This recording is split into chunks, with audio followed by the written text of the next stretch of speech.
जब राजा भोज ने सिंहासन पर बैठने का प्रयास किया तो पांचवी पुतली, जिसका नाम चंद्रकला था, प्रकट हुई। उसने राजा भोज से कहा, हे राजन, क्या आप भी उस न्यायप्रिय, पराक्रमी और त्यागी राजा विक्रमादित्य जैसे हैं? यदि नहीं तो सुनिए एक कथा। चंद्रकला ने कहा, एक बार उज्जैनी के राजा विक्रमादित्य अपने दरबार में प्रजा की समस्याएं सुन रहे थे। उसी समय एक वृद्ध ब्राह्मण आया और बोला, महाराज, मेरी एकमात्र पुत्री पर एक दानव की बुरी दृष्टि है। वह हर पूर्णिमा को आकर मेरी झोपड़ी के पास मंडराता है।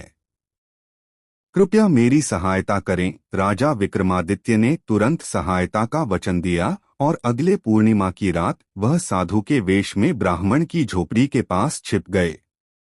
रात्रि के मध्य एक भयावह दानव आया। वह जैसे ही झोपड़ी की ओर बढ़ा, विक्रमादित्य तलवार लेकर सामने आ गए। दानव ने विक्रम को डराने का प्रयास किया, लेकिन राजा निर्भीक थे। भीषण युद्ध हुआ। अंत में राजा ने दानव को परास्त कर दिया। दानव, जो वास्तव में एक शापित यक्ष था, विक्रम से बोला, हे महान राजा, तुम्हारे साहस और करुणा से मैं मुक्त हुआ हूँ। अब मैं आकाशलोक लौट जाऊंगा। यह रत्नमाला लो, यह तुम्हारी वीरता का प्रतीक है।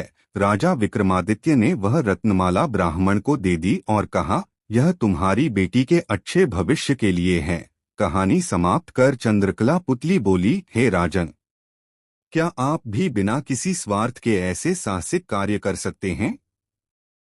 क्या आपके अंदर भी ऐसा त्याग है?